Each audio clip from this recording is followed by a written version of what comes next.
En direct de Chicago, la radio de la communauté, nous sommes aujourd'hui le dimanche, il est exactement 11h42 minutes à Chicago. Nous avons pour invité à ce journal de la communauté, messieurs Ulrich Tuta, président du Nouveau-Congo, France, et le docteur Thierry-Paul Ifunza, président de l'ACB J3M de la France également. Avec mes deux invités, nous parlons de l'actualité de la pandémie coronavirus COVID-19. Salut donc à vous qui êtes connectés sur la radio de la communauté. Nous émettons en direction des USA et du monde. D'abord, avant de commencer ce journal, un salut aux auditeurs qui nous écoutent sur Facebook. Nous rappelons que notre lien n'est pas disponible sur Facebook, mais que vous pouvez vous connecter directement sur le Zoom avec les coordonnées qui ont été postées sur notre mur Jean Lewis. Bienvenue une fois de plus à vous, chers invités. Un mot aux auditeurs qui ne vous ont plus revu sur cette antenne il y a bien longtemps, docteur Ifunza. Bonjour, monsieur. Allô, docteur, est-ce que vous m'entendez? Je vous entends très bien. Voilà, c'est à vous, docteur. Voilà. Allez-y, docteur. Bien, bonjour, monsieur Jean-Louis. Je vous remercie, monsieur Jean-Louis, de m'inviter à votre plateau pour discuter de l'actualité sanitaire qui est d'une gravité extrême. Voilà. Ulrich Tuta, nous parlons aujourd'hui santé et non politique. Oui, merci. On a bien compris, monsieur le journaliste Jean Lewis. Merci pour cette invitation. Le temps est grave que nous sommes obligés effectivement d'analyser et de relayer pour conscientiser le peuple congolais. Nous-mêmes ici, on se conscientise. Eux qui sont moins informés, nous devons faire ce travail de conscientiser, de relayer l'information et de leur dire toujours et toujours pour que ça rentre bien et ainsi, comme ça, nous allons éviter des catastrophes supplémentaires. Voilà, nous allons donc commencer par cette actualité assez scandaleuse et effrayante, j'allais dire. D'hier, on nous annonce qu'en Italie, pour la journée d'hier, ils ont enregistré plus de 800 morts, docteur. Effectivement, c'est effrayant, les statistiques font peur. Donc, je me présente, docteur Thierry-Paul Ifunza, médecin pneumologue exerçant en France, franco-congolais. Je suis président de l'association Action pour le Congo basée avec Jean-Marie Michel Mokoko. Alors, ce problème de la pandémie par covirus évolue à grande vitesse et il est de notre devoir, au niveau de la diaspora, de s'inquiéter et puis d'informer nos compatriotes restés au Congo. D'abord, dans un premier temps, je vais vous parler brièvement de l'infection à coronavirus 19. Alors, COVID-19, ça veut dire infection de la famille causée par coronavirus, d'où le nom VI, et le D à la fin devient disease, ça vient de l'anglais. Et 19 parce que l'infection a commencé en 2019. Donc, COVID-19, c'est une infection d'origine virale qui a commencé en Chine, de la famille des coronavirus, et qui actuellement est en train de se répandre dans le monde. Alors, la gravité est telle que l'extension est très rapide et nous devons informer le peuple. L'infection à coronavirus, ça donne des symptômes qui ressemblent à ceux d'une infection virale qu'on appelle les symptômes grippales. Ça ressemble un peu de la grippe avec quelques nuances. Ça peut donner un petit peu de fièvre, une toux d'allure banale, un petit peu de l'essoufflement, des courbatures. Donc jusqu'alors, il n'y a rien de grave par rapport à une grippe. Mais il y a quand même quelques signes spécifiques qui peuvent interpeller un professionnel de santé averti, tels que, par exemple, la perte de goût, la perte de l'odorat, que nos confrères médecins. Allô? Ensuite, cette infection peut s'aggraver de détresse respiratoire, Qu'est-ce que ça veut dire? C'est-à-dire difficulté respiratoire. Quand on est en détresse, c'est qu'on manque quelque chose. Donc, on a un manque d'air. Et donc, ça peut aboutir à un arrêt respiratoire et à une mort par difficulté respiratoire et des complications bactériennes qui peuvent se surajouter. Donc ça, c'est au niveau de la clinique. Éventuellement, comme l'infection est très répandue, on ne peut pas tester tout le monde. Il y a des cas légers, il y a des cas modérés, des cas graves. Les cas qui sont légers peuvent être pris en charge à domicile. Dans les cas graves, on est obligé de tester pour essayer d'avoir la certitude, parce qu'il y a plusieurs maladies virales qui peuvent avoir certains symptômes, des symptômes identiques. Dans ce cas, on fait un prélèvement, généralement le plus utilisé, c'est un prélèvement nasal, un écouvillon nasal, qu'on envoie au laboratoire. La procédure en elle-même, ça prend à peu près 4 heures. Et au bout de 4 heures, on peut avoir le diagnostic. Ça, c'est la méthode classique. Alors, j'insiste que c'est une pathologie émergente. C'est une pathologie émergente. Les premiers cas de... Docteur, vous pouvez préciser cela aux auditeurs? Alors, que veut dire pathologie émergente? C'est une pathologie qui est inattendue. On ne s'attendait pas à avoir une telle pathologie. La première infection à coronavirus s'est déclenchée dans la péninsule arabique en 2012. Un monsieur de 60 ans qui avait des symptômes respiratoires et puis il s'en est décédé. À partir de là, l'OMS a tiré la sonnette d'alarme. Attention, il y a une souche de la famille de coronavirus qui présente des symptômes et la maladie est connue sous le nom de MERS-CoV. Ça veut dire c'est le syndrome de détresse respiratoire du Moyen-Orient, Middle East Respiratory Distress Syndrome en anglais. Et donc de là, l'épidémie s'était calmée. Et donc, en fin de l'année 2019, il y a cette épidémie donc, qui est apparue en Chine. Il faut dire que c'est une maladie classée dans la famille des zoonoses ou anthropozoonoses. Qu'est-ce que veut dire zoonose? Zo, c'est animal. Donc, le virus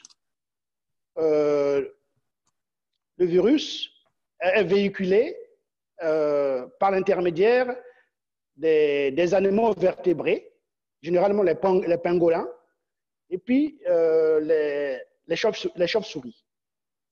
Alors, le contact, vous voyez plus dans l'actualité, le contact étroit entre les êtres humains et les animaux dans le marché de Wuhan, dans la partie centrale de la Chine, est le foyer où partit l'épidémie. Donc, les gens n'ont pas respecté. Donc, même s'il faut tirer l'attention des gens, que même si vous aimez les animaux, il faut des précautions pour éviter cette promiscuité avec les animaux. Donc, ça, c'est du point de vue de la clinique. Ensuite, la transmission... Docteur, avant que vous ne continuiez, j'ai une question. Dans quelques instants, je viendrai à vous, M. Touta. Docteur, vous dites qu'elle est récurrente, mais quand elle est apparue en 2012, elle n'a pas eu un impact si marqué qu'elle ne l'est aujourd'hui. Alors, effectivement, ça n'a pas eu de marque parce que c'était limité uniquement à la péninsule arabique et il y a eu très peu de cas. Donc, la particularité de la souche actuelle, c'est qu'elle s'est répandue très, très vite. Donc, c'est une souche qui dispose d'une certaine virulence et on peut éventuellement penser que les moyens de déplacement actuellement ont pu favoriser cette épidémie. Alors, pourquoi celle remarquée en 2012 dans la péninsule arabique, elle était moins répandue qu'actuellement? Il y a sa virulence et peut-être qu'il y a eu d'autres éléments qu'on n'est pas encore en possession puisque les recherches continuent. Donc, les chercheurs sont en train de faire des études pour savoir un peu pourquoi cette souche est plus virulente que celle de la péninsule arabique. Et c'est pour dire en même temps que les gens qui pensent que cette épidémie ne peut pas arriver en Afrique parce qu'on est dans un climat chaud, ils ont tort. Dans la péninsule arabique, en Arabie Saoudite plus précisément, les climats et les températures sont très chaudes. Donc, c'est ce que je peux dire dans un premier temps. Ça, c'est au niveau de la présentation clinique. Voilà, nous allons donc donner la parole à notre ami. Merci, docteur, pour cet éclairage sur l'épidémiologie. Je rappelle que docteur Ifunza est un spécialiste, donc un pneumologue il est donc dans la chose et il sait de quoi il parle. Alors, Monsieur Touta, vous êtes membre de la diaspora de France. Quelles sont les dispositions qu'au niveau de votre groupe, notamment de votre parti, vous prenez pour essayer de conscientiser vos militants? Ça, vous devez le faire aussi, non? Oui, bien sûr. Bon, je suis Ulrich Touta, donc président du Nouveau-Congo, et par ailleurs économiste, hein, responsable de production et commercial des petites et moyennes entreprises. Bon, écoutez, nous venons de suivre un récit hein, éclairé avec FAST, d'ailleurs, félicitations au docteur, qui nous a présenté les origines de ce virus, coronavirus, et puis l'alerte de l'Organisation mondiale de la santé, l'OMS, puisque c'est un virus qui est classé dans la pathologie émergente. Je me demande, pourquoi est-ce qu'il y a eu des études de prévention, parce que pour éviter la récidive, n'est-ce pas? Est-ce qu'il y a des recherches dans ce sens-là, d'antidotes qui ont été faites en amont? Parce qu'aujourd'hui, on est un peu surpris. Les techniciens ils sont en alerte et puis on veut vite trouver donc l'antidote. Alors, nous pensons que nous sommes des politiques, hein, nous ne sommes pas des techniciens. Nous, on prend donc toutes les politiques de sensibilisation qui sont édictées et nous essayons donc d'interpeller les politiques puisque la société est gérée par des politiques. Hein, voilà, donc aujourd'hui, on se demande, puisqu'il s'agit de l'Afrique, on se demande s'il y a la transmission communautaire telle qu'on connaît aujourd'hui en Chine, en Italie, en France, est-ce que l'Afrique est capable de tenir le coup? C'est ça le véritable problème. Est-ce que la rapidité que nous sommes en train de voir aujourd'hui de propagation de ces virus, est-ce que l'Afrique, nos pays, notamment le Congo, est-ce qu'on est prêt? Est-ce qu'on est capable? Voilà un peu, grosso modo, le rôle des politiques hein, dans cette section des choses. Voilà. Alors, Voilà. merci. Donc, allez-y, docteur. Merci donc, cher ami Uris, de me poser cette question. Effectivement, donc, les mesures de prévention sont prises constamment hein, dans tous les pays. Donc, il y a des scientifiques pour ça, des médecins. Donc, le virus, il change de comportement. Donc, on pense qu'il y a eu probablement une mutation de ce virus qui a fait que ça s'est transféré de l'animal à l'homme. Quant à la situation de l'Afrique, vous avez tout à fait raison de vous inquiéter, comme nous autres ailleurs. C'est pour cela que nous devons être conscients, prendre des mesures dès maintenant. Pour l'instant, l'infection n'a pas encore pris de l'ampleur dans le continent africain. Et nous, il est normal, de notre devoir, de prévenir les gens du pays pour dire, prenez la disposition dès maintenant. Par rapport à la situation du Congo-Brazzaville, eh bien, moi, je déplore que d'une part, il y a un manque de volonté politique, et d'autre part, sous le plan sanitaire, les autorités ne sont pas préparées. Également, docteur, voudrais... Allô, docteur? Oui. Voilà, la question essentielle que je voudrais vous poser est la suivante. Vous êtes un spécialiste en la matière. S'il vous étiez donné donc, de superviser une commission coronavirus COVID-19, que feriez-vous? Par où devriez-vous commencer? Parce que nous avons même appris qu'il y a des non-spécialistes qui dirigent ces affaires là-bas au Congo-Brazzaville. Je voudrais que vous nous présentiez un tableau plus ou moins pédagogique de la chose. Docteur. Alors, vous savez, c'est tout le paradoxe du Congo-Brazzaville. Depuis le début de cette affaire, on n'entend pas les spécialistes parler. Donc, il y a les politiques qui sont accaparés du problème. Alors, vous savez, nous sommes en guerre. Et pour gagner une guerre, eh bien, il faut s'y préparer, tant sur le plan humain que sur le plan matériel. Alors, le ministère de la Santé comporte deux acteurs. Il y a le ministre de la Santé qui est chargé d'exécuter la politique du gouvernement et il doit y avoir un directeur de la Santé qui représente l'état-major. Or, comme je l'ai informé dans une autre émission, aujourd'hui, la direction générale de la santé, qui doit être dirigée par un médecin, a été supprimée de l'organigramme. Donc déjà là, on n'a pas quelqu'un au ministère de la Santé au Congo qui peut superviser. Donc c'est déjà faux. Bon, maintenant, nous avons entendu que le président de la République a mis en place une task force. Pour moi, comme je suis surpris, puisque en 2012, on avait tiré des enseignements par rapport à la catastrophe du 4 mars, qu'il fallait mettre en place une équipe de gestion des catastrophes. On avait confié ça au professeur Ilira, directeur de la santé de l'époque. On lui a débloqué des sous et jusqu'à l'heure, il n'y a pas de nouvelles. Donc, si nous devons revenir, il va falloir annuler cette task force qui n'a pas de sens. Cette task force qui est composée uniquement des politiques. On ne voit pas les techniciens là-dessus, les médecins, les professionnels de santé. Il faut l'annuler. Deuxièmement, il faut mettre en place une équipe de combat. Les politiques, ils ont bien sûr leur place, mais les professionnels de santé doivent occuper le terrain. Donc, mettre en place l'équipe technique, recenser le matériel de la ressource humaine, et puis le plateau technique. Déjà, au pays, les gens ne savent pas ce qu'est un hôpital. Un hôpital, il ne s'agit pas de construire un bâtiment mur en béton pour dire que voilà, on a construit un hôpital, comme à Oyo actuellement. Un hôpital, c'est un établissement où il y a des ressources humaines et un plateau technique. Donc, si aujourd'hui, il était donné l'occasion de mettre en place une équipe pour gérer ce problème de pandémie, donc recenser le matériel de réanimation, combien y a-t-il de réanimation, combien y a-t-il de réanimateurs, combien avons-nous de respirateurs, et puis le personnel médical et paramédical.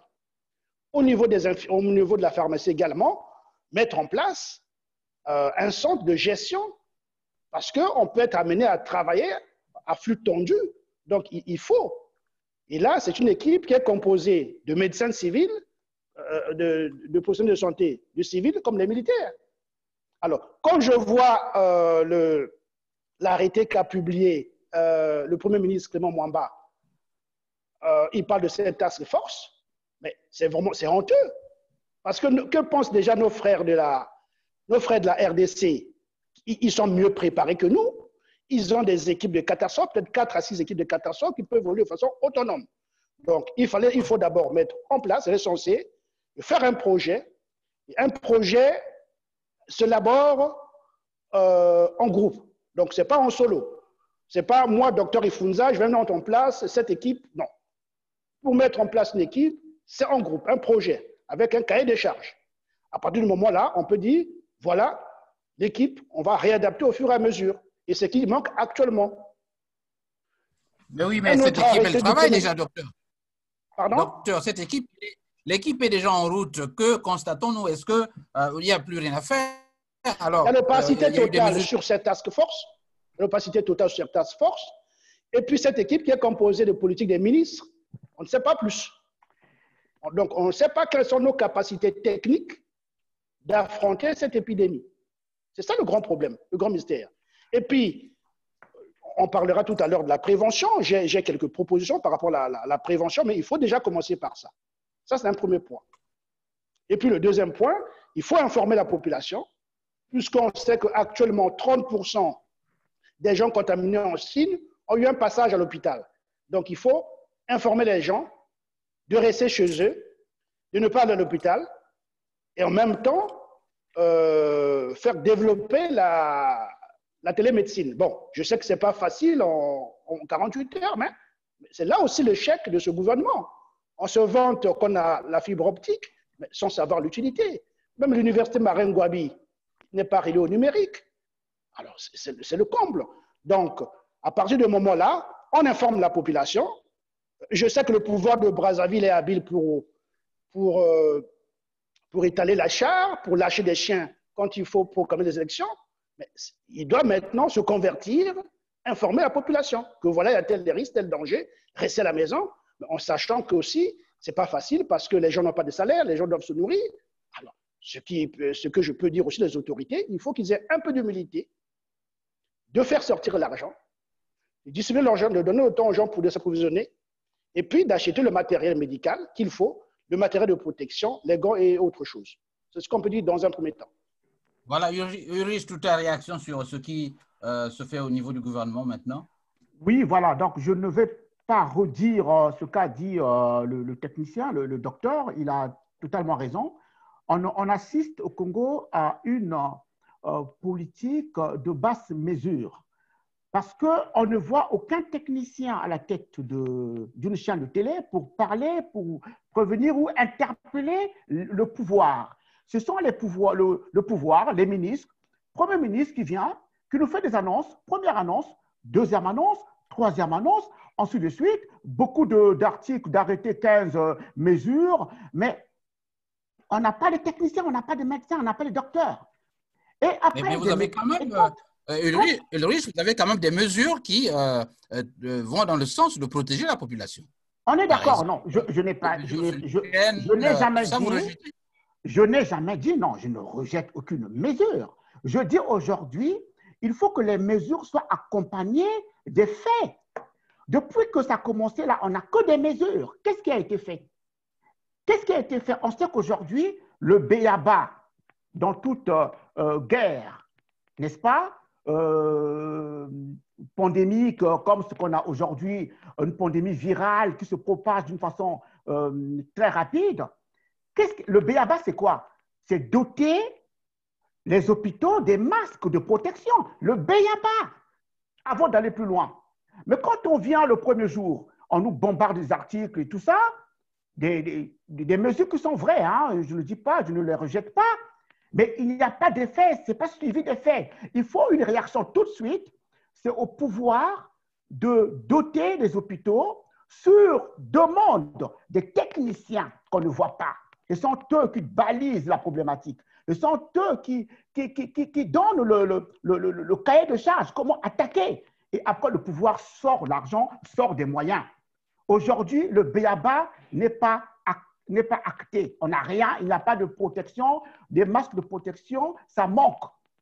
Sans même aller plus loin, hein, dans les gaz, des produits hydrauliques et tout ça. Mais le b.a.-ba, ce sont des masques de protection, il n'y en a pas. Aujourd'hui, on a vu le Premier ministre hier nous donner, faire une annonce sur le 4e cas. OK, très bien. On annonce la fermeture de frontières. Eh bien, très bien. Est-ce que c'est pas déjà, c'est pas tard? Est-ce que c'est pas vraiment tard? Parce que tous les patients, tous les gens qui, les infectés qu'on déclare, la plupart sont rentrés, sont déjà à l'intérieur du pays. Si depuis d'emblée, dès le premier jour, on était efficace dans des mesures qu'on avait arrêtées, genre fermeture aérienne des vols, même si on a eu le vol Air France qui est atterri, malgré le circulaire, mais les gens sont rentrés chez eux. C'était une défaillance déjà. Voilà, moi je pense que quand on dicte des mesures, il faut avoir une politique d'accompagnement de ces mesures. Aujourd'hui, on n'a rien. Quand on compare, on fait une parallèle avec d'autres pays en Afrique, de l'Afrique subsaharienne. On va prendre le Gabon, le Guinée. Vous avez vu la réaction? Est-ce qu'on voit des politiques, des ministres et tout? Non. On voit le président de la République et puis après, on voit des techniciens qui sont en train de garantir, d'appeler la population au combat. Ce sont les techniciens qui parlent. Ce ne sont pas des ministres qui parlent. On vilipende sur la ministre de la Santé toute seule parce qu'elle marchait et tout. Mais bon, la pauvre, elle est au Congo. Hein. Le Congo, on ne parle pas, bon, aujourd'hui, on ne parle pas politique. Il y a une nécessité vraie qui est là. Il faut parler de ça, la protéger et tout ça. Politiquement parlant, nous reviendrons plus tard. Alors, voilà un peu, grosso modo, le constat que je pouvais faire une conclusion de ces aspects. Alors, docteur, il y a là beaucoup de problèmes de suivi, notamment qui concernent donc liés à l'amateurisme même de ce gouvernement, puisque Douta vient de faire remarquer qu'il n'y a pas quelque chose de concret qui suit les mesures prises, notamment dans la rue, on ne voit pas des gens avec des masques. Plus grave, on a fermé les écoles, fermé certaines formations, mais les marchés restent ouverts. Quand vous savez que ces marchés ne répondent pas aux critères internationaux d'hygiène, alors, docteur, il y a là de gros risques. Effectivement, c'était un gouvernement, ça a toujours été un gouvernement d'amateurisme. Ça ne nous étonne pas. Bon, maintenant, la situation est là, je pense qu'il y a l'urgence d'agir. Commençons d'abord par des choses simples. Recenser les professionnels de santé, mettre en place une équipe où il y a majoritairement des techniciens, faire un projet avec cahier de charges pour savoir combien de masques on peut en acheter. Ça, c'est facile. Les sous, on peut en trouver. À partir du cahier de charges, on peut dégager un budget. Là, avec toujours la méthode Sassou, on fait l'inverse. On donne 1 milliard. Oui. Et on sait déjà comment ce milliard va déjà être distribué au niveau des ministères. Il ne va rien se passer. Donc, on a besoin des masques. On a besoin des solutions hydroalcooliques. On peut trouver des solutions. Comment se procurer des solutions hydroalcooliques en réunissant les pharmaciens. Voir s'ils peuvent être à mesure de fabriquer. Ils peuvent, avec un contrôle de l'État. Mobiliser également nos partenaires qui peuvent contribuer. Donc, il ne faut pas s'attendre à des dons parce que le monde entier est secoué. Donc, chacun doit balayer devant sa porte. Il ne faut pas raser les doigts et s'attendre aux dons. Il faut arrêter cette politique-là. Il faut quand même essayer prendre le hauteur et ne pas se ridiculiser devant les autres. Et je dis, ne fût-ce que faire copier ce qui se passe chez nos confrères. Moi, je connais de la situation en RDC. Ils sont bien organisés. Ils ont au moins 6 équipes de gestion des catastrophes, 6 équipes militaires qu'on peut incorporer les civils avec une autonomie de gestion, avec les pharmacies indépendantes. C'est simple. Et donc, on a besoin des masques, on a besoin de solutions hydroalcooliques et puis informer les gens. C'est un problème d'information. Donc, on peut même dès demain envoyer dans chaque quartier, en mobilisant les chefs de quartier, les chefs de bloc, pour qu'ils puissent sensibiliser la population.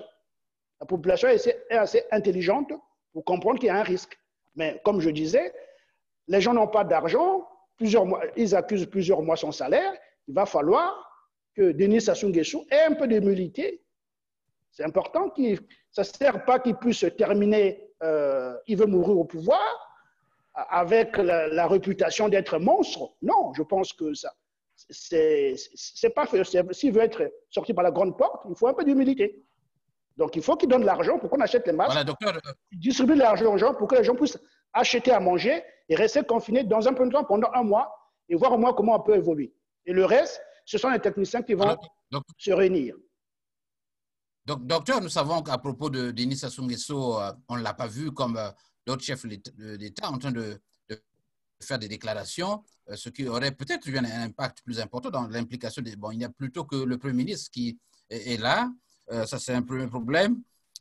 Alors, la situation de Kintélé, docteur. On nous parle d'un site Kintélé, à problème, les gens sont agglutinés là-bas, il n'y a aucune structure. Tout cela contribue à augmenter le taux d'infection. On espère que les gens qui ont été confinés à Kintélé soient correctement pris en charge, c'est-à-dire ils doivent être médicalement suivis, essayer de respecter une certaine distance, des règles d'hygiène. On espère, mais on ne sait pas s'il y a une opacité totale des conditions de vie de ces gens-là. On a dit qu'il y a des décideurs des nantis qui ont eu ce privilège de retirer leurs parents pendant que d'autres sont encore là. Nous ne savons pas exactement où. Est-ce qu'ils ont la preuve si leurs parents ne sont pas contaminés? Donc, on va ramener l'épidémie au sein de la population.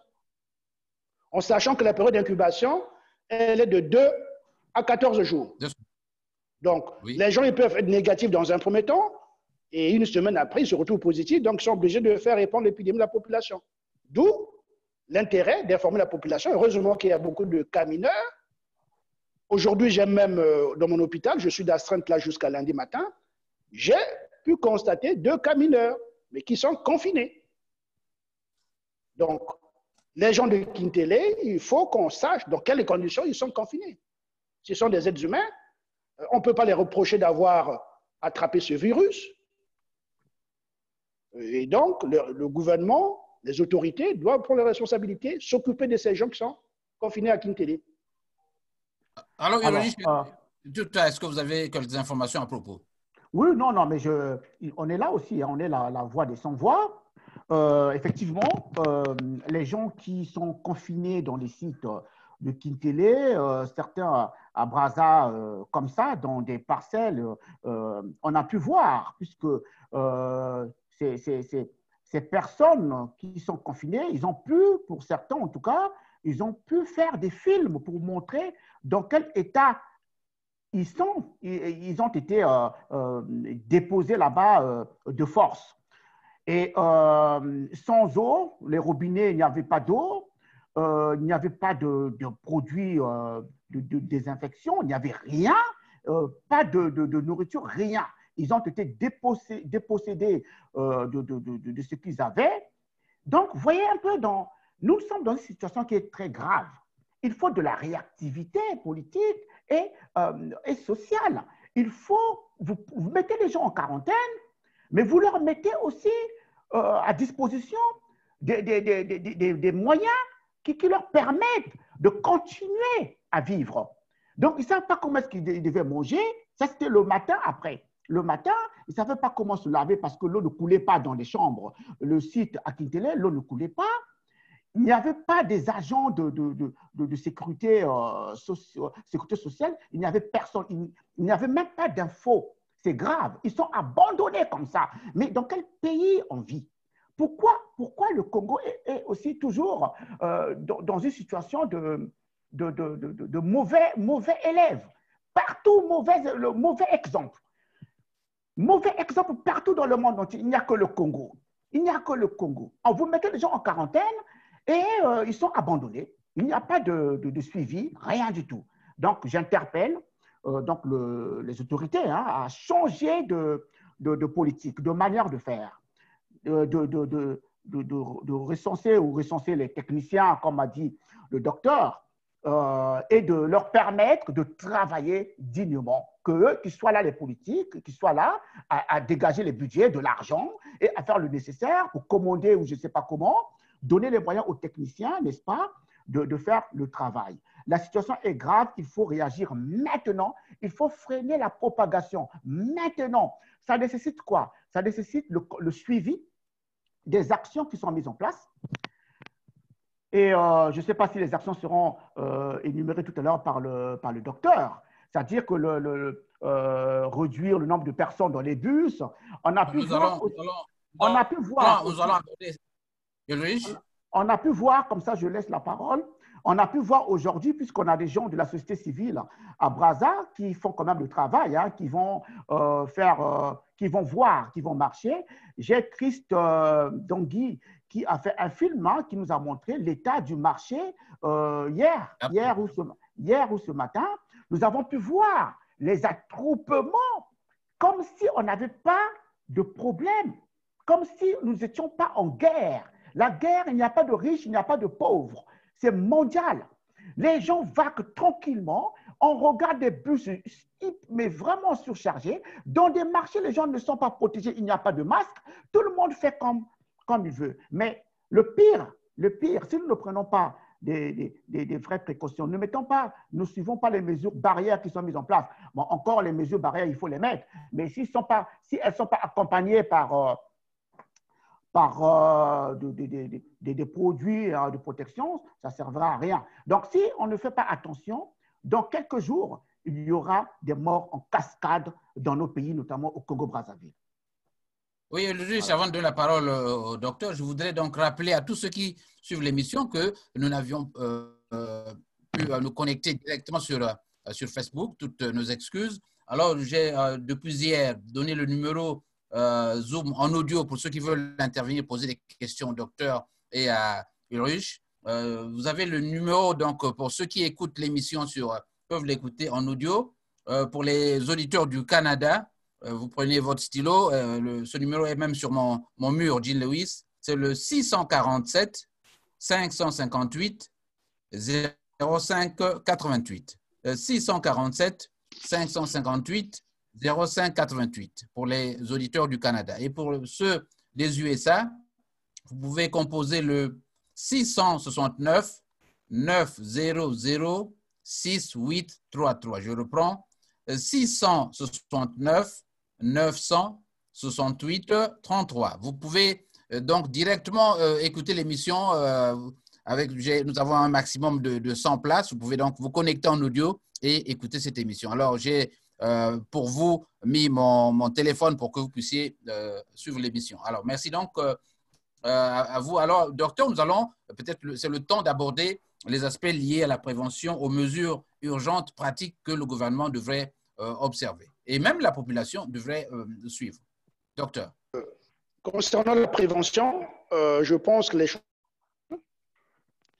d'abord, il faut informer la population pour qu'ils respectent une distanciation d'au moins 1,50 m. 2 mètres encore, c'est mieux. Donc, il s'agit d'un travail de prévention où on doit impliquer les chefs de quartier et les chefs de bloc. Deuxièmement, il faut se procurer des masques. Il y a des masques, il y a plusieurs types de masques. Et les masques appropriés, c'est les masques FFP2, qui sont des masques qui sont destinés à arrêter les particules d'une certaine dimension. Ce genre de masque, on le trouve également, c'est utilisé dans les travaux publics, dans l'industrie pharmaceutique. Ça permet d'arrêter même le virus de la grippe aviaire, de la peste. Donc ces masques, on peut les commander et la Chine peut en fournir, à condition de commander. La Chine, c'est un partenaire économique du Congo et donc il peut en produire en un bref de temps sans complications. Ça, c'est le deuxième point. Le troisième point, le lavage des mains, c'est très important. Bon, même si au Congo, le paradoxe du Congo, c'est que nous sommes dans un pays entouré par des cours d'eau. Il suffit de creuser à 2 ou 3 mètres, on a de l'eau. Mais pendant 40 ans, on a été incapable de fournir de l'eau à la population. C'est le paradoxe. On n'est pas dans le désert. Même Muammar Kadhafi, qui est dans le désert, a fourni de l'eau à la population. On n'a pas d'eau. On ne peut pas faire une bonne médecine sans eau et sans électricité. Donc, ça, il faut éduquer la population, le lavage des mains. Même s'il n'y a pas assez de produits hydroalcooliques, utiliser le savon. Et je sais que parfois, même le savon, il est difficile de trouver du savon à Brazzaville. Il faut en commander. Donc, ça, ce sont des mesures simples. Mais surtout, le problème de l'information, mener des campagnes actives pendant une semaine, informer les gens dans les quartiers. Parce que le plus grand problème, c'est l'information. Il ne s'agit pas de se livrer à des thèses un peu farfelues en disant qu'il faut manger de l'ail, on fait venir des pasteurs, que c'est suffisant, que les Africains sont pas... Le virus ne peut pas attaquer les Africains, c'est faux. Dans ma pratique ici en France, j'ai des patients, des cas légers d'origine africaine, enfin, qui sont africains. Docteur, vous rejetez tout cela, notamment les pratiques, méthodes utilisées là, vous n'en voulez pas? Alors, disons, c'est des pratiques, je ne peux pas les refuser en totalité. Dans une situation aussi grave, il faut quand même entendre l'avis des techniciens et des spécialistes. Donc, on ne peut pas dire que voilà, un pasteur est capable de neutraliser la maladie. C'est faux. Ça, c'est des fausses illusions. Il faut arrêter avec cette escroquerie de la population. Donc, il faut, et là aussi, la faute revient aux professionnels de santé. Il ne faut pas qu'ils laissent le terrain libre à ces genres d'escrocs de diffuser de telles informations au sein de la population. C'est très important. Alors, docteur, le problème de l'information reste, le problème clé, c'est l'information. Docteur, avant de continuer, vous voyez cette image, docteur? Pardon, je n'ai plus d'image, s'il vous plaît. Oui, ça vient de moi, ne paniquez pas, docteur. Voilà, est-ce que vous voyez cet écran-là? Ce que je vous montre, vous avez là, donc, Denis Sassou Nguesso, oui. Il est là en face de, je crois, de 2 demoiselles. Deux techniciennes, oui. Voilà, les techniciennes portent des masques et lui, non. Et même son entourage. Ces images nous font réfléchir, non? Alors, je ne sais pas. Malheureusement, je ne suis pas à sa place pour répondre. Mais non, ce que les gens attendent de lui... Voulez-vous interpréter ceci, docteur? Jusqu'alors, il n'a pas fait, comme Ulrich l'a su le souligner, depuis le début de cette pandémie, en chef d'État responsable, il aurait pu prononcer une allocution. Il ne l'a pas fait. Bon. Maintenant, on nous balance une image devant des professionnels de santé. Je ne sais pas à quoi ça sert. Peut-être une image ancienne pour dire qu'il est en forme, mais ce qu'on veut, c'est qu'il se préoccupe de la santé des Congolais. C'est ça le problème. Oui, parce que Le problème, c'est que ceux qui sont autour ici ne portent pratiquement pas de masque et lui, Oui. non. Alors, nous avons en face ici deux dames qui sont protégées. Oui, mais donc ça, c'est encore le manque, l'ignorance des politiques. Parce que le virus, le coronavirus, ne fait pas la différence entre un chef d'État ou les nantis ou les pauvres. Donc, ces hommes politiques qui n'ont pas de masque, ils sont dans l'ignorance totale. Donc, je ne sais pas ce que ça veut dire pour eux. Donc, le principe de distance de 1 mètre entre des personnes n'est pas respecté, alors que ça faisait partie, n'est-ce pas, des mesures édictées par le Premier ministre. On est dans un monde à l'envers. Les gens, ils sont là, M. Sassou Nguesso descend de l'avion et tous, ils sont là accolés, ils sont côte à côte, accolés, côte à côte, et ils sont masques, sans protection, alors que nous vivons un monde où nous devons tous prendre des précautions. Parce que ces gens-là qui sont autour de Sassou Nguesso, là, les gens-là, ils sont des vecteurs potentiels du virus autour d'eux. Autour d'eux, la ramification autour de leur famille. Vous voyez l'irresponsabilité de ce pouvoir. Nous sommes, c'est pas croyable. S'ils ne peuvent pas se protéger eux-mêmes, ben, qu'ils protègent moins leurs enfants, leur famille. Parce qu'on ne sait pas si le monsieur qui est à côté est infecté. Tout à l'heure, le docteur venait de nous dire que la période d'incubation se tirait sur 14 jours. Qu'est-ce qu'il ne dit pas que le monsieur qui est à côté, il porte le virus? Ou lui-même, le président de la République, M. Sassou Nguesso, porte le virus. Ils doivent être des exemples. Donc, cette image, c'est une honte mondiale. Je redis encore, c'est une honte mondiale. Si ça fait partie des stratégies de communication de ce pouvoir pour montrer que, puisque les gens ont spéculé ou parlé que M. Sassou Nguesso était en quarantaine, il prenait des soins intensifs, puisqu'il était infecté apparemment, puisqu'on ne l'a pas vu. Et donc, pour montrer au monde que c'est un dur en cuir, hein, puisque lui, il est toujours comme ça pour montrer que bah, moi, je suis bien. Et donc, cette image avec des gens qui sont sous protection pour montrer qu'il n'est pas malade et tout. C'est tout simplement de l'irresponsabilité. Nous devons tous conjuguer des efforts. Nous devons tous faire des efforts. Que tu sois président ou pas, on s'en tape, on s'en fout. Que tu sois président ou le citoyen lambda, ce virus n'a pas il n'y a pas de différence. Nous devons nous protéger. Voilà un peu. Cette image est une honte. Nous allons prendre maintenant, docteur, avant de continuer, la température du public. Je vous informe que l'émission est suivie sur Facebook et qu'il y a des gens qui sont connectés. Alors, salut donc à vous, Dio Curtis, salut Pasteur Noumazalai, salut à Moani Tsengu, salut à Serge Nzanzala. J'ai vu que Serge a fait une longue remarque. Serge qui vous saluait là, docteur Ifunza. Je vais tenter de retrouver cette longue remarque de Serge Nzanzala que je ne vois plus et qui était sur l'écran. Je ne la retrouve plus. C'est bien dommage. Alors, je crois que je reviendrai là-dessus pendant que le docteur donc, revient sur son propos. Docteur, c'est à vous. Alors, je reviens un peu sur la mesure concernant la fermeture des frontières. Aucune étude scientifique n'a démontré que la fermeture des frontières en cas d'épidémie ou d'épidémie est efficace. Donc ça, c'est la politique de bouc émissaire où les politiques veulent jouer avec la mentalité de la population.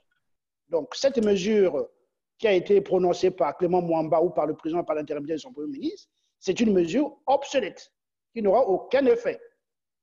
Donc il faut qu'il le sache. On ne peut pas fermer les frontières dans les cas de pandémie. Donc, il y a des choses simples qu'on vient de répéter. Il faut qu'ils réfléchissent. Parce que là, ils vont faire un foyer d'infection. Peut-être que d'ici quelques semaines, la situation va se calmer en Asie et en Afrique. Mais au Congo-Brazzaville, par leur irresponsabilité, l'infection va rebondir. Donc, ça, c'est un point très important. Il faut qu'ils soient conscients de ça. Il n'y a pas à dire à faire le dur. Voilà, il apparaît en chef d'État. Non. Ça c'est même honteux quand les autres pays voient ça. Mais nous sommes en période d'épidémie. Qu'est-ce que ça... Cette image, ça veut dire quoi? Rien du tout. Ça traduit que les Congolais, nous sommes encore dans l'ignorance totale. Ça fait honte. Le Congo, c'est quand même un pays intellectuel. C'est une erreur de communication. Une erreur de communication. Ça doit être sanctionné. Effectivement. Voilà, qui est à la tête de... Vous avez, docteur, à propos de ces images, une réaction du pasteur. Pasteur, je pensais même vous inviter à cette émission pour que vous réagissiez parce que vous aviez, depuis un certain temps, commencé à en parler. Vous contestez, vous avez dit que, en réalité, Denis Sassou Nguesso n'est plus ici et qu'il serait hors du pays. Alors, voilà ce qu'il dit, le pasteur Noumazalaï. Ces images-là ne sont pas montées de toutes pièces, point d'interrogation. Pourquoi Sassou ne parle pas? S'il est en bonne santé, pourquoi ne parle-t-il pas? Voilà, c'est une question, donc, une interrogation du pasteur Noumazalaï. Je ne sais pas si vous allez répondre à ça. Il n'y a pas d'autres réactions, mais j'ai perdu une très belle réaction de M. Nzanzala. Je ne sais pas s'il peut la reposter sur ce mur. Alors, nous allons... S'agissant, docteur... Sur ce point, une seconde, John Lewis. Concernant pourquoi le président autoproclamé Denis Sassou Nguesso ne parle pas, s'il a des problèmes de santé, on sait que la santé d'un chef d'État, même s'il reste autoproclamé, ça relève donc du secret d'État. Mais il a quand même un porte-parole. Il doit officiellement. Donc, ça ne doit pas se jouer entre le Premier ministre et le ministre de l'Information qui joue à la désinformation de la population. C'est ça le problème. Même s'il ne parle pas, tant mieux, mais on veut au moins une réponse officielle. Pas la désinformation. Parce qu'il met toute la population en danger. Exactement. Exactement. Bon, après, on peut quand même se demander pourquoi M. Sassou Nguesso ne parle-t-il pas? Moi, je pense qu'il faut donner le temps dans une période de guerre. Lui, il est le chef de guerre, non? Le chef de guerre des armées et tout. Même s'il est malade, si cette image est vraie, ben c'est tant mieux pour lui, voilà. Mais qu'il donne le temps en tant que président de la République, qu'il donne le temps qu'il fasse une approche, une lecture, comme tous les autres présidents ont fait. Après, ils se sont repliés. Et donc les techniciens relayent, continuent donc cette démarche-là. Donc, si, on n'est pas là pour voir s'il est malade ou il n'est pas malade, tout ce que nous savons, c'est que cette image-là, c'est de l'irresponsabilité, c'est une honte nationale, c'est une erreur de communication. S'il a des gens autour de lui qui sont pour la communication de M. Sassou Nguesso, je vais leur dire que c'est une erreur monumentale, stratégique.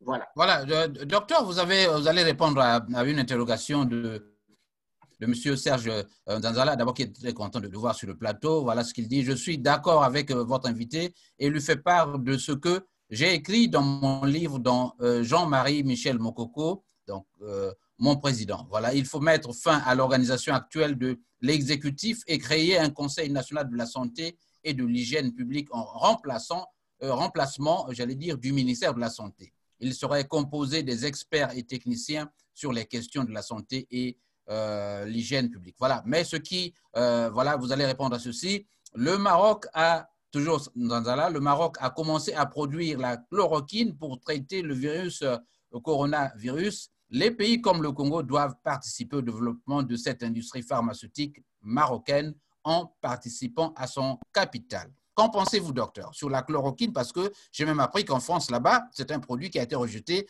et on croit que c'est un mauvais produit.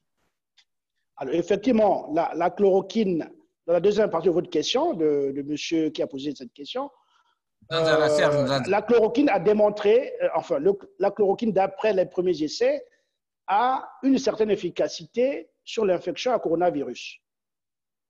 Donc, vous savez, pour mettre un produit sur le marché, il faut des essais cliniques et puis ça doit être approuvé par des sociétés savantes et obtenir ce qu'on appelle le AMM, autorisation de mise sur le marché.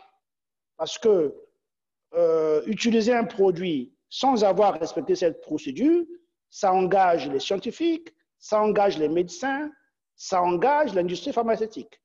Donc, certes, ce médicament est prometteur, Mais pour valider ça, il faut des essais cliniques qui sont en cours. À Marseille, des équipes, à Marseille, donc, les essais sont en cours.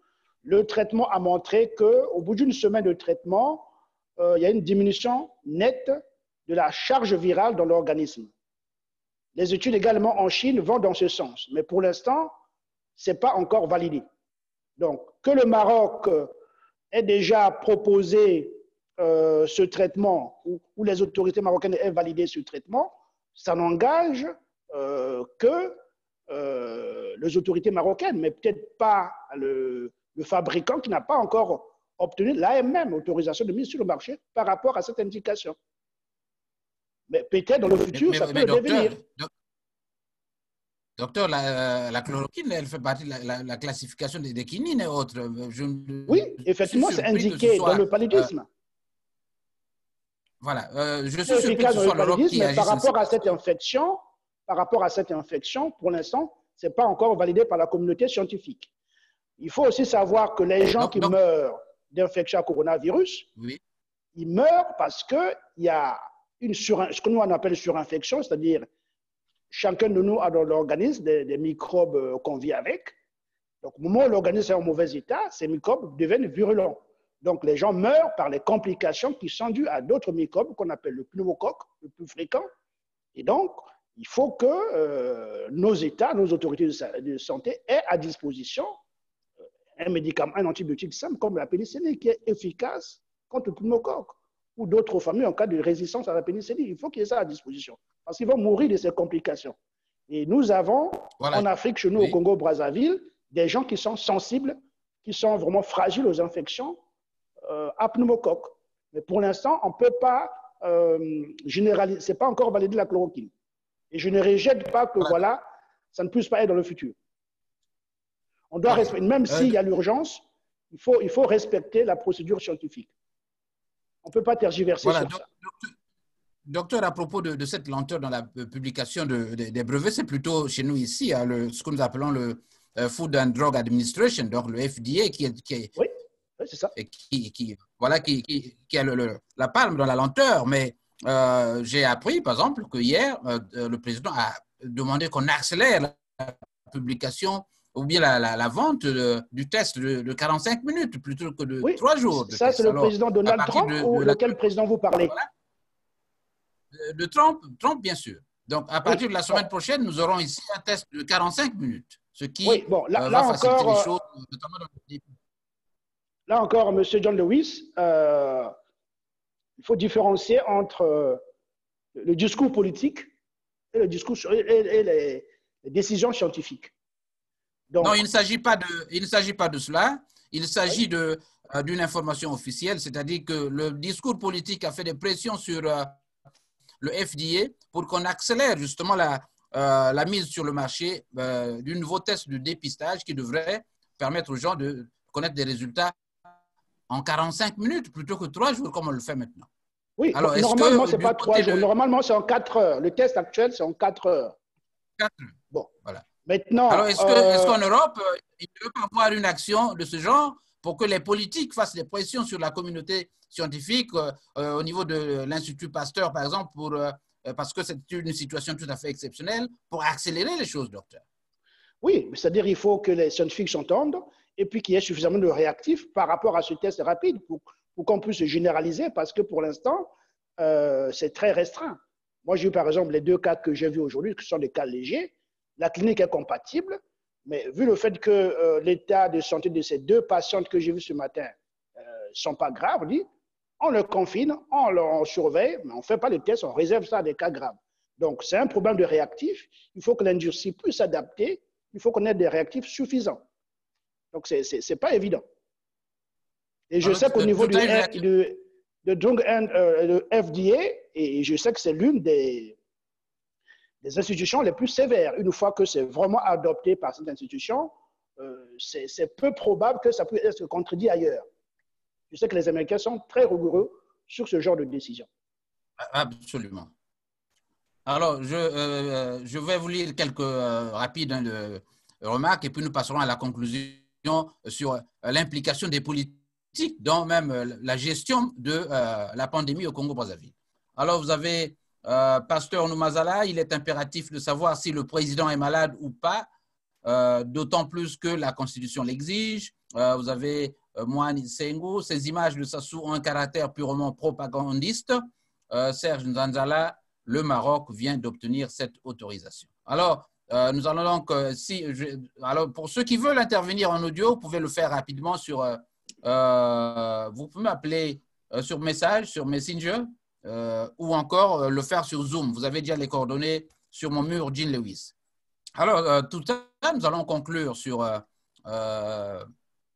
les aspects politiques, les implications politiques de la question, et le docteur fera une conclusion générale sur les aspects cliniques et autres. Allez-y. Okay. Bon, mais d'abord, je vais juste en fait soulever quand même une ambiguïté hein, dans la gestion mondiale. Tout à l'heure, vous parliez donc des fédérations ou des comités de contrôle et tout ça. On a quand même, on essaie de voir, puisqu'il y a quand même une ambiguïté, une difficulté. On ne comprend pas trop bien dans l'organisation des décideurs, qu'est-ce qu'ils décident et pourquoi ça tire en longueur. J'ai bien compris, mais bon, on a quand même des pays comme le Maroc qui a obtenu quand même l'autorisation de produire la chloroquine, puisqu'ils ont acheté le stock qui restait là, à Sanofi, hein, et le stock ils ont acheté. Donc, il y a quand même une certaine liberté des États à se procurer, hein, sans attendre effectivement la décision des experts dans la collégialité, si vous voulez. Ils n'attendent pas, puisqu'ils sont en guerre, donc il faut aller vite. Et après, on a quand même une partie des professionnels à Marseille qui ont quand même prouvé l'efficacité de la chloroquine. Et de l'autre côté, il n'y a plus de chloroquine en stock où c'est compliqué, on ne comprend plus rien. Mais bon, bref, on a compris ce qu'a dit le docteur. Maintenant, les politiques, l'implication des politiques, nous savons d'ores et déjà que nos pays ne sont pas prêts. Nos pays ne sont pas prêts. Techniquement, on n'a pas des structures. On a parlé tout à l'heure des gens qu'on a mis en quarantaine, abandonnés et tout. Pas de capacité d'accueil, la rapidité d'action, de réaction, on n'a pas. Ce qui fait que les politiques doivent être là, doivent aller, donc inciter ceux qui sont en charge de la gestion du pays à agir plus vite. Et puis, nous devons alerter. Il faut qu'on alerte la population. Il y a une classe sociale qui n'a pas accès aux informations parce que tout se passe en français et tout. Il faut que les acteurs politiques transmettent, n'est-ce pas, en langue parfois, aller on a des acteurs de la société civile qui le font très bien, aller donc conscientiser, parler aux populations. Et là encore, il faut aussi des moyens qui permettent, n'est-ce pas, de faire ce travail. Donc, il faut donc que nous ayons des associations comme ça, inopinées, hein, qui se créent pour aller en guerre, pour aller sensibiliser, aller dans les marchés, donner des prospectus, n'est-ce pas, expliquer en langue, nos mamans, nos frères, expliquer en langue. Et puis, inciter les mairies à débloquer des sous pour accompagner ces opérations-là.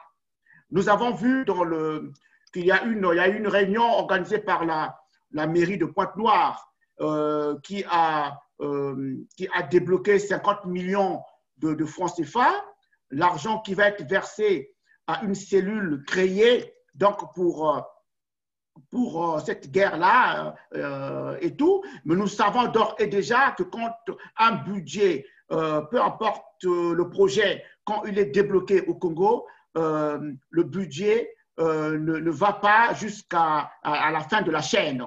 C'est-à-dire que l'argent est dilapidé avant même d'arriver. Donc, il faut qu'il y ait une surveillance.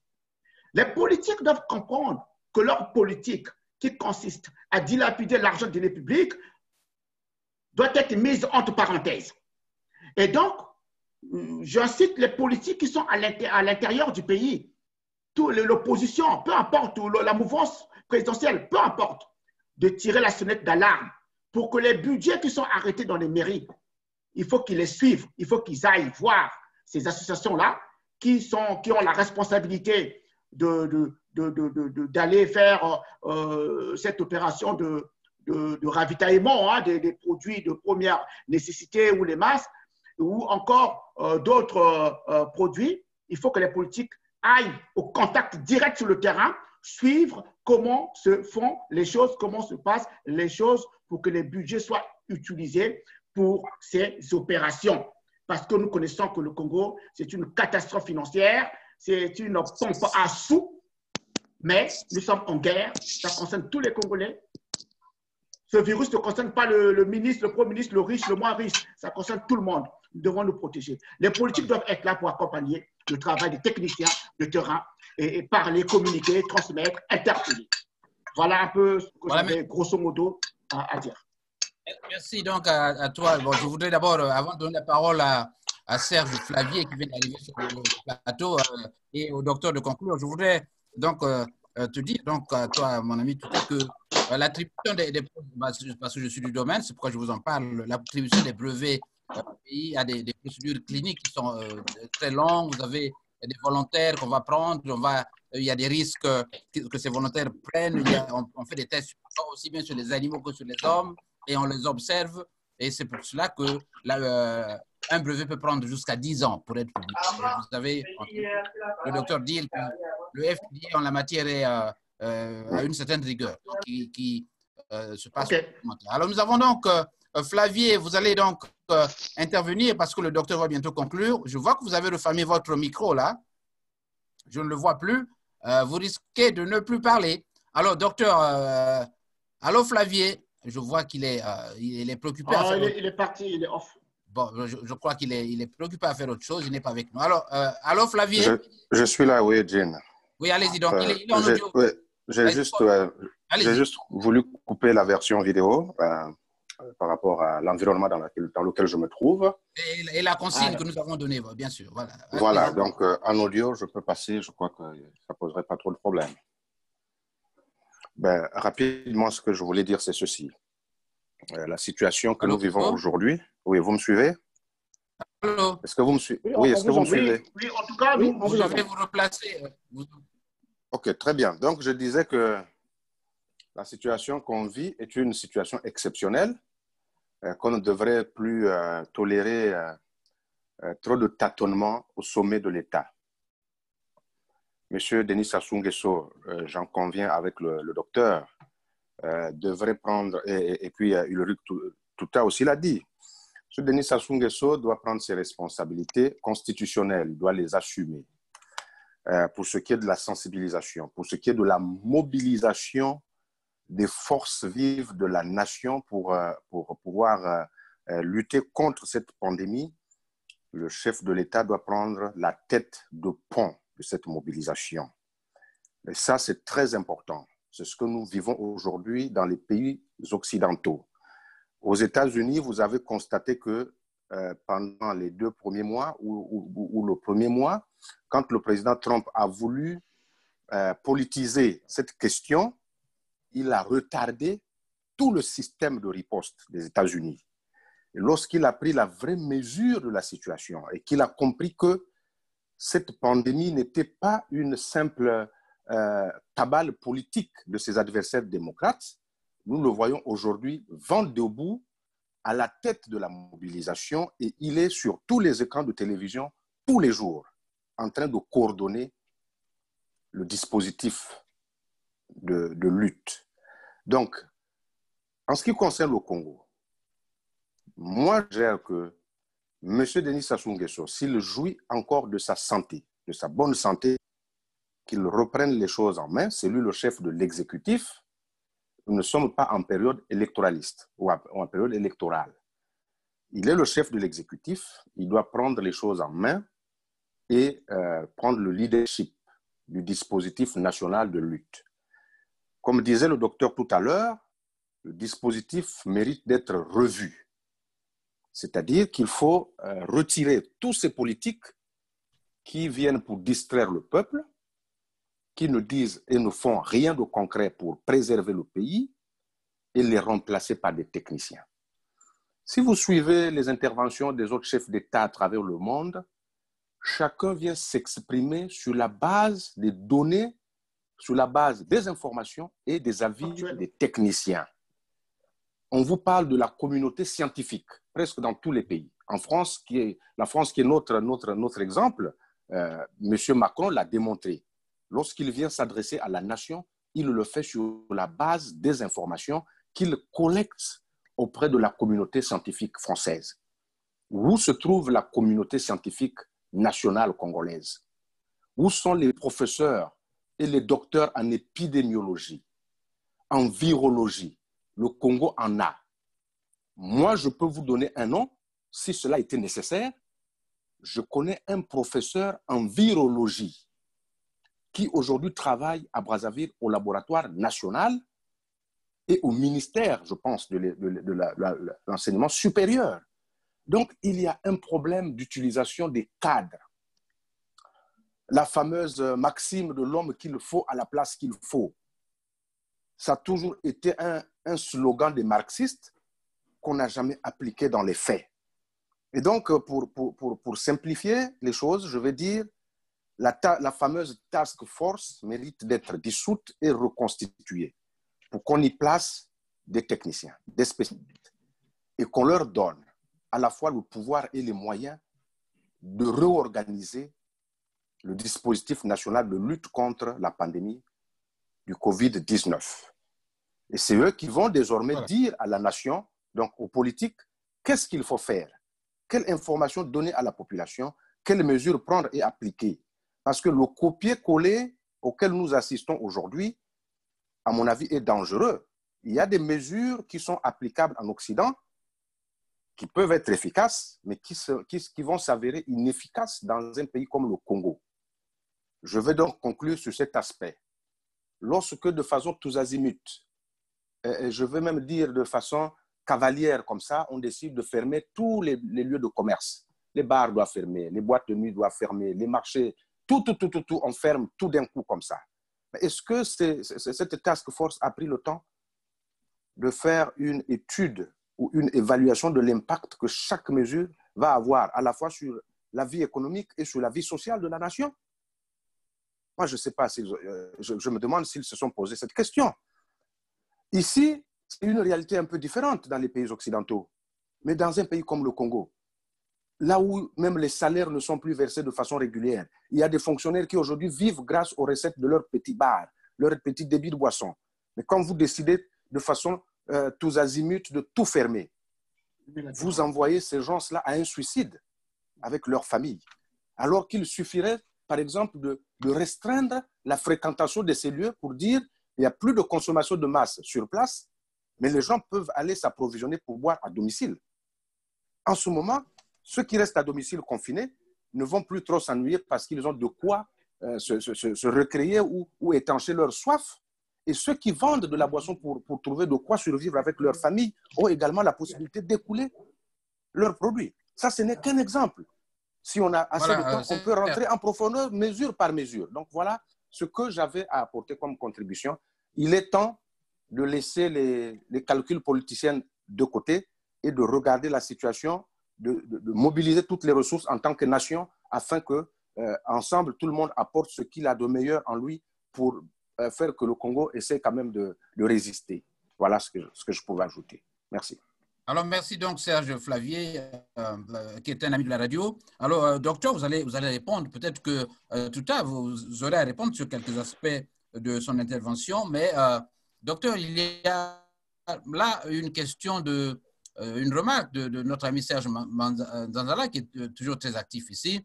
Est-ce que n'avons-nous pas besoin d'une vision panafricaniste de l'industrie pharmaceutique? Doit-on dire que l'Afrique doit, notamment au niveau de l'Union africaine, que cette Union africaine doit prendre en charge le dossier même de la pharmacie? Donc, fabriquer nos produits, les vendre, attribuer les brevets comme nous le voulons. Est-ce que nous sommes obligés de nous accorder à ce que vous faites là-bas en Occident? Bon, merci, c'est une très bonne question du panafricanisme. Mais il faut savoir, pour arriver au panafricanisme, il faut qu'on ait les mêmes visions. Quand on voit le continent africain, il y a deux mondes diamétralement opposés. Il y a les pays anglophones qui sont bien évolués, qui avancent vers l'émergence, les pays francophones, ils sont en régression. Et donc, pour faire une industrie pharmaceutique commune, il faut d'abord qu'on soit sérieux. Or, pour l'instant, du côté, nous, les francophones, on n'est pas encore mûrs. Donc, il faudrait que d'abord chacun s'organise dans son coin et avec le temps, il n'est pas exclu qu'on puisse y arriver. Vous voyez, même ici en Europe, ce n'est pas toujours facile. Il y a le protectionnisme qui est là. Mais pour nous, Africains, il faudrait qu'on puisse s'organiser. Ça, c'est une question qui reste ouverte, qu'on ne peut malheureusement pas apporter de réponse en cette période de crise. Maintenant, ma conclusion va être très brève. Premièrement, je m'adresse aux politiques, plus particulièrement à Denis Sassou Nguesso et une seconde, à Denis Sassou Nguesso et ses alliés. Dans tous nos dialectes, il y a une expression qui dit « quand on se trompe de route, il faut savoir revenir au carrefour pour voir pourquoi on s'est trompé. » Donc, Denis Sassou Nguesso, il a promulgué une constitution illégale, il a volé des élections du 20 mars 2016, donc il s'est trompé. Et voilà qu'en 4 ans, le pays n'a pas évolué. Et ça, on n'a pas besoin d'être expert pour le savoir. Donc, il faut qu'il y ait la sagesse de dire « je me suis trompé ». Deuxièmement, cette task force n'a aucun sens. Donc, il faut qu'il y ait le courage, la sagesse de l'annuler, et donc en concertation avec son Premier ministre, Clément Mwamba, qui puisse mettre une équipe des professionnels. Les politiques auront sûrement un rôle à jouer, mais ce n'est pas eux en premier plan. Et puis, quant à la population, il faut qu'il soit... toute famille au Congo a des enfants avec des portables, ils savent ce qui se passe dans le monde. On n'évolue plus en un monde fermé, on n'est plus dans les années 77 ou 90 où on manipulait les gens facilement, on est au courant. Donc, ils doivent savoir qu'il y a une pandémie, un coronavirus qui est là, il faut qu'ils prennent des dispositions. Donc, avec une certaine intelligence, les enfants doivent informer leurs parents dans leur quartier pour mettre en garde par rapport à ce problème de respect d'une distanciation d'1 mètre, 1,50 m, de lavage des mains. Et puis, quant au masque, ça revient aux autorités. À ce moment-là, on pourra y voir clair. On ne peut pas laisser les choses évoluer telles qu'elles sont. Il faut arrêter avec ça parce que c'est la vie de la population qui est en danger. Et je vous remercie, en tout cas, d'avoir organisé cette émission.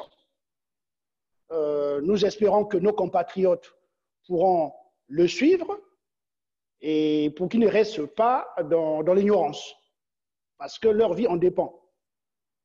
Et merci beaucoup pour tout ce que vous faites pour la communauté, pour les Congolais évoluant à l'étranger. C'est aussi une façon pour nous de contribuer à ce que ce pays-là puisse sortir de ce carcan qu'on nous a placé. Merci John Lewis encore pour une fois de plus. Voilà, donc merci. Nous allons refermer ce numéro du Journal de la Communauté. Je vous rappelle que nous avions donc sur ce plateau Ulrich Tuta, qui est le président du Nouveau Congo, et le docteur Thierry Paul Ifunza, qui est également le président de l'ACB J3M, donc Jean-Marie Michel Mokoko. Alors, président, un mot quand même sur Mokoko. On ne peut pas se quitter sur cette manière. Alors, est-ce que vous avez l'actualité de Mokoko? Il est en prison. Courant décembre, on nous a dit qu'il devait être dehors. Que se passe-t-il? Est-ce que vous avez des nouvelles toutes fraîches? Alors, ce que je peux dire, le général Jean-Marie Michel Mokoko se porte bien. Tout le monde espère pour sa libération parce que sa place n'est pas en prison. Et c'est pour cela que nous devons continuer de lutter pour que le général Jean-Marie Michel Mokoko et tous les autres prisonniers politiques d'ailleurs puissent sortir. Il y a aussi le leader de Okombi Salissa qui est aussi en prison. Donc, nous devons œuvrer, pas baisser les bras. Vous savez, nous devons continuer à mobiliser comme les Ivoiriens. Les Ivoiriens n'ont pas baissé les bras et on voit comment les choses évoluent de leur côté. Or, nous, les Congolais, il faut qu'on fasse un effort. Donc, le général Jean-Marie Michel Mokoko se porte bien. Et nous continuons toujours au niveau de l'association ici en France, avec la cellule États-Unis, continuer donc dans nos actions, dans le sens de la libération du Congo, et puis à sensibiliser nos partenaires que le Congo-Brazzaville vit une situation injuste. Le général Jean-Marie Michel Mokoko est dans une situation inique, injuste, il ne mérite pas ça. C'est quelqu'un qui a servi pendant 40 ans son pays. Il ne mérite pas d'être en prison. Et c'est une erreur gravissime de nos partenaires de ne pas tenir en compte de nos doléances. Parce que nous sommes dans un monde qui évolue. On n'est plus en 77. Donc, les jeunes aspirent à une nouvelle vie. Et le général Jean-Marie Michel Mokoko, il est à même de diriger une transition politique, d'organiser les États généraux de la nation. À ce moment-là, les nouvelles institutions seront mises en place et à ce moment-là, on pourra organiser une nouvelle compétition des acteurs politiques. Mais lui, il servira là de pont entre ce régime d'un certain âge et la nouvelle génération. Alors, docteur, il circule, ça ce sera la toute dernière question dans l'opinion, de plus en plus l'idée selon laquelle si Mokoko et Okombi sont toujours là, c'est parce que c'est des gens qu'ils n'ont pu corrompre, que le pouvoir n'a pas pu corrompre. Alors que les autres que vous connaissez certainement à Brazza ont accepté l'offre du gouvernement de prendre ces espèces. Donc, il paye ce prix. Donc, le général Jean-Marie Michel Mokoko, c'est un homme de conviction. On a besoin des gens de conviction pour faire avancer la cause de la nation. Donc, il a gagné des élections. Il ne peut pas accepter de sortir sous condition. Ça, il est hors de question. Heureusement qu'on a Jean-Marie Michel Mokoko. S'il n'y avait pas le général Jean-Marie Michel Mokoko, aujourd'hui, on n'en parlerait plus de la situation du Congo, puisqu'on sait que ces opposants du ventre, qui sont là, qui font des va-et-vient entre Brazzaville et Paris, qui ont toujours leur salaire, qui vivent dans les onces, ils ne servent pas la nation. Et heureusement que nous avons Jean-Marie Michel Mokoko. C'est vraiment l'homme qui est là, qui peut faire sortir le pays de cette situation, et il nous a éveillés les consciences. C'est ça ce qui compte, c'est les convictions. C'est pas tellement... Il y a un écrivain romain qui disait le plus important de la vie, c'est pas la longévité, mais c'est les valeurs. Et le général Jean-Marie Michel Mokoko incarne les valeurs. Et c'est ça qui compte pour nous. Et nous devons continuer à lutter pour qu'il soit libéré. Voilà. Merci donc, docteur. Vous constatez que le docteur il est au travail, en blouse, donc en train de travailler. Moi-même, je suis sur le point de partir. Effectivement, je suis d'astreinte depuis vendredi jusqu'à lundi matin. Voilà, il faut le faire. Voilà. Donc, je suis confiné à l'hôpital. Très bien. Alors, donc, salut donc, à tous ceux qui sont consignés. Donc, du courage, faites le maximum que vous pourrez. Merci donc d'avoir écouté ce journal de la communauté. Nous parlions de la manière dont le gouvernement congolais gère la pandémie coronavirus là-bas au Congo-Brazzaville. Des propositions donc ont été faites de refondre la structure dirigeante, notamment la fameuse, comment on l'appelle, task force, qui en fait n'est pas constituée de spécialistes, mais de politiciens, dont certainement le but est de se faire de l'argent, car nous ne savons même pas comment l'enveloppe de plus d'1 milliard de CFA va être divisée. Alors, vous avez également le mutisme, quasi-mutisme inquiétant de Denis Sassou Nguesso qu'on a vu que par des images hier, donc à Maya Maya. Denis Sassou Nguesso n'a pas tenu à rassurer la population en faisant une déclaration. Nous ne l'avons pas vu comme l'ont fait les autres chefs de l'État. Je vous retrouve donc la semaine prochaine sur ce plateau avec le président Massamba Débat. Ce sera donc le 43e anniversaire. Donc, nous nous sommes plus ou moins trompés pour avoir posté cet aspect aujourd'hui. Nous nous retrouvons donc la semaine prochaine parler de Débat, l'œuvre de Débat qu'on présente comme le monstre de l'industrialisation au Congo-Brazzaville des années 60. Alors, soyez connectés. Soyez connectés donc le samedi sur cette antenne. Moi, c'est Jean Lewis. Bonne journée à tous ceux qui étaient connectés. Ils sont nombreux, je ne peux lire les noms. Revenez donc la semaine prochaine pour participer à ce journal de la communauté. Encore une fois, à vous qui étiez sur le plateau, merci d'avoir été nos invités. Docteur. Merci.